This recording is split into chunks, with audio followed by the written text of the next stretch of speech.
जय हिंद मित्रों। आज हम रीजनिंग में शब्दों से बने हुए कुछ ऐसे क्वेश्चन के बारे में पढ़ेंगे जो एसएससी में आया हुआ। ठीक है, एसएससी 2008 में ये क्वेश्चंस जो है आया हुआ है। तो देखते हैं कि ये आपका प्रश्न क्या है और इस प्रश्न को हल करने का एकदम सटीक काम हम करेंगे। ठीक है, लेकिन इससे पहले प्रश्न को पढ़ करके समझेंगे। थोड़ा सा लंबा प्रश्न है तो इसको आराम से समय रहते हुए ही पढ़कर समझ लेना है। कह रहा है कि शब्द वायलेट के सभी व्यंजनों और फिर सभी स्वरों को वर्णमाला के क्रम में क्रमबद्ध कर प्रत्येक व्यंजन को वर्णमाला में उसके तुरंत पूर्ववर्ती अक्षर से और प्रत्येक स्वर को वर्णमाला में उसके तुरंत बाद के अक्षर से प्रतिस्थापित करने पर नई व्यवस्था क्या होगी। ऑप्शन आपका दिया गया है NUWZDHN होगा या KSUDFJD होगा या सी में दिया है JSUBGJP होगा या डी वाला ऑप्शन दिया गया है KUWBFJP होगा। आपको बताना है कि इनमें से कौन सा वाला होगा। ठीक है, तो चलिए पहले जैसे क्वेश्चन दिया है उसके हिसाब से हम इसको सजा लेते हैं, क्योंकि ये क्रम पर आधारित और अक्षरों के व्यवस्था पर आधारित क्वेश्चन है। तो जैसा क्वेश्चन कहा है उसके अकॉर्डिंग हमको सजाना है। कह रहा है कि ये वायलेट जो अक्षर है, वायलेट VIOLATE वायलेट। ठीक है, तो इस वायलेट अक्षर को जितने इसके व्यंजन है, व्यंजन मतलब क्या होता है जिसको हम लोग कहते हैं कॉन्सोनेंट। व्यंजन मींस क्या होता है, व्यंजन आपका क्या होता है, व्यंजन कॉन्सोनेंट को कहते हैं, किसको कहते हैं, कॉन्सोनेंट्स। ठीक है, और एक चीज दिया है इसमें स्वर यानी वावेल, स्वर यानी वावेल। ठीक है, तो ये ध्यान रखिएगा थोड़ा सा, जो व्यंजन का है कि व्यंजनों और फिर सभी स्वरों को, यानी पहले व्यंजनों को उसके बाद स्वरों को कहा कि यहाँ पर सभी व्यंजनों और फिर, यही समझना है, सभी व्यंजनों और फिर स्वरों को वर्णमाला के क्रम में क्रमबद्ध कर। ठीक है, तो वर्णमाला के क्रम में, वर्णमाला यानी कि ABCD का जो क्रम है उस क्रम में इसको क्रमबद्ध करना है, इतने को ही क्रमबद्ध करना है। ठीक है, और क्रमबद्ध करने के बाद जैसा क्वेश्चन आगे कहा है उस पर हम जाएंगे। तो पहले हम सभी कॉन्सोनेंट और वावेल को उसके क्रम में क्रमबद्ध करते हैं। तो इसमें पहला अक्षर जो व्यंजन आएगा, व्यंजन में इसमें पहला अक्षर स्वर, यहाँ पर पहले हम देख लेते हैं स्वर क्या होते हैं। स्वर इसमें कितने होते हैं, तो A होता है, E होता है, I होता है, O होता है और Q होता है। ये आपके स्वर होते हैं और बाकी इन पांचों को छोड़ करके जितने भी अंग्रेजी वर्णमाला में आते हैं वे सभी व्यंजन कहलाते हैं। तो इसमें A को तो छोड़ दीजिए क्योंकि A स्वर है, B है ही नहीं है, C है ही नहीं है, D है ही नहीं है, E है तो इसमें स्वर आ गया, F नहीं है, G नहीं है, H नहीं है, I इसमें स्वर में आ गया, J K L है। तो L है तो पहले हम किसको लिखेंगे, L को लिखेंगे। ध्यान दीजिएगा, किसको लिखेंगे, पहले L को लिखेंगे। ठीक है, ये पहला अक्षर आपका हो गया इस शब्द का L, M N O स्वर में आ गया, P Q R S T।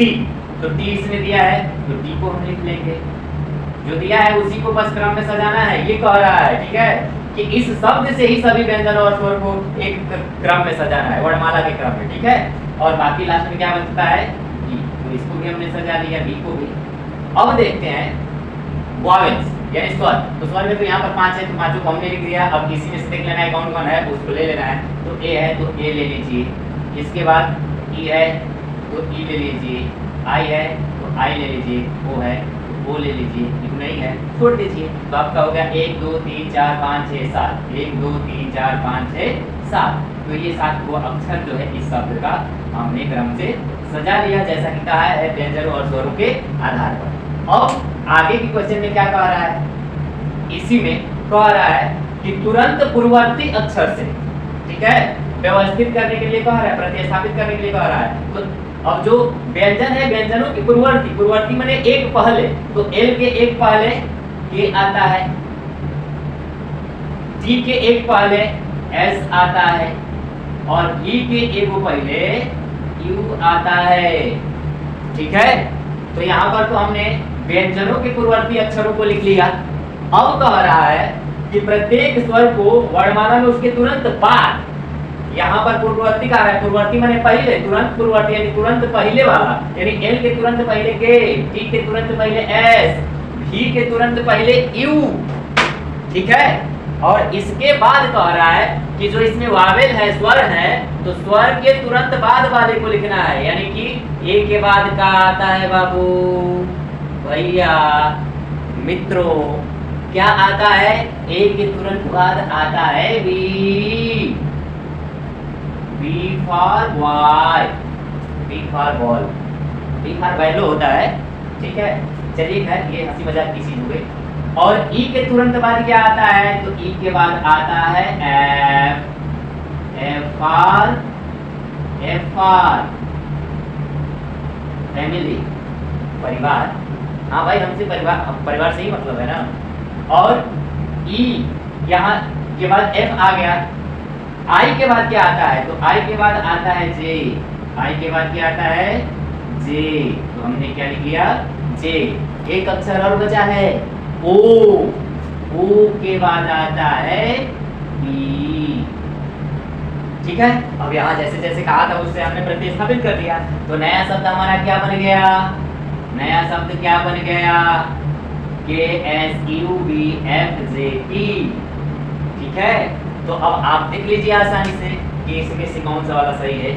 के S U B F J, option number B, ये वाला सही है। K S U B F J P, यही ना है, देख लीजिए, मिलाइए, ठीक है। तो इस तरह से जो भी प्रश्न हमसे कह रहा है उस प्रश्न को ध्यानपूर्वक पढ़ेंगे। देखिए कभी कभी हमको पूरा घुमाता है, तो घुमाने के लिए पूर्ववर्ती, पहले, बाद में, ऐसे वैसे, व्यंजन, स्वर, ठीक है। ठीक है, बहुत ही अच्छा क्वेश्चन है और बहुत आसान क्वेश्चन है। तो मैं उम्मीद करता हूँ कि आपको यह क्वेश्चन बहुत अच्छे से समझ में आ गया होगा कि कैसे हल करना है। इस प्रकार का अगर क्वेश्चन दे रीजनिंग के पेपर में, एएसएससी का क्वेश्चन है, ठीक है, और भी बहुत सारी परीक्षाओं में आता है, जैसे बीएड वगैरह की परीक्षा में आता है, तो इसको आप ध्यान में रखेंगे, ठीक है।